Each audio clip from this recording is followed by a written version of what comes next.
What's good, people? It's your boy Omar. It's way too early in the morning. Just got done praying at the masjid, and now I'm making my "Why Did I Become a Muslim" video.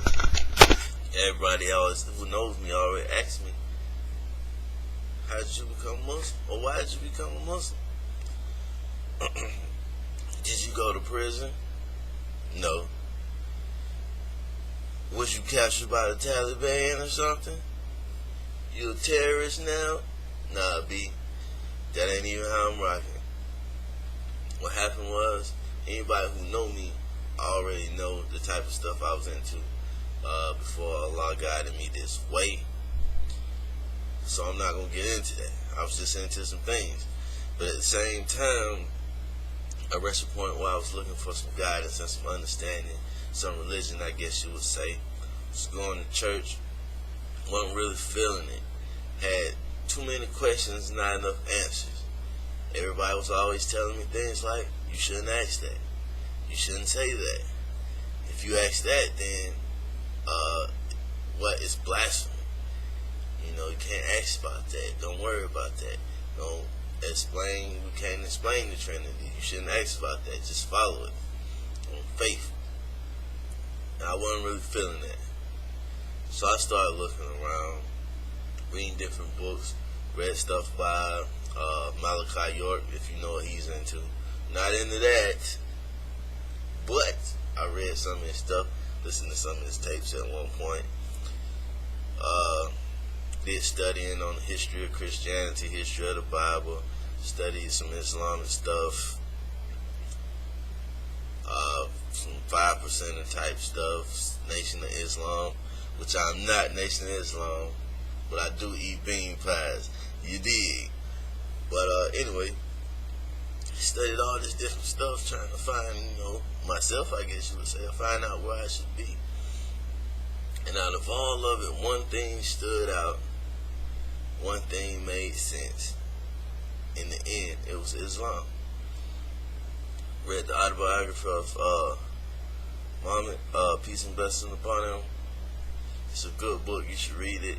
Whether you have any interest in becoming Muslim or Islam at all, you should still read this book, because it was a study done at a university. I'm not going to name the university. The 100 most influential preachers of all time. Muhammad, peace and blessings upon him, is number one out of that whole study. I mean, so you should at least take a look into the most influential man of all time. And I'll just say, this was not a Muslim university that did this, so you can't be like we were showing favoritism when they were showing favoritism when they did this study. This was just a regular college who did this, and if you look it up on the internet, you can find it. The things that stood out to me was the fact that the Quran, being over 1,400 years old, is still the exact same Quran that it was when it was revealed. Unlike, other books of reference that's been changed over the years and have been historically documented that it's been changed over the years. But check into that yourself. Not knocking nobody's religion name. Because Muslims believe in the Bible, we believe in the Bible in its original text, and nobody has that original text. So just check into that, how you love that. So it was things like that, and then I read about the character of the Prophet Muhammad and the character of his companions, and these was just great people, great guys, stood up for a lot of things, giving in charity, taking care of the women, the children in the community. These was all around. These was men, and their whole lives were documented. You can, from the time they were children to their deaths, their whole life stories. There's no mystery behind it. Then I was reading Quran, studying Quran, and I learned there are things in the Quran from 1,400 years ago that this man had no way of knowing, that we're just finding out about recently in the past couple 100 years. Things about embryonic development, things about the way the mountains the mountains hold the earth firm kind of like a peg that it keeps the earth from shaking.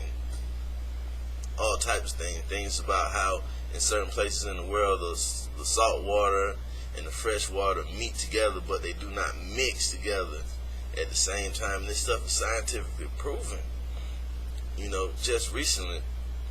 And this man, like I said, illiterate desert Arab 1400 years ago was talking about these things that he could really had no idea about. So I figured that it had to be from Allah, because the devil's not going to teach you nothing positive. And every time that you read Quran, you're supposed to seek refuge from the devil before you read it. So, you seek refuge from the devil, and then you read this book, and then it's telling you all these beautiful things. Like I said, this man could not have known at that time. So that's how I made my decision and became Muslim. Hope this video was informative. And holla at your boy. Assalamu alaikum warahmatullahi wabarakatuh. Peace and blessings be upon you in the mercy of Allah. Holla.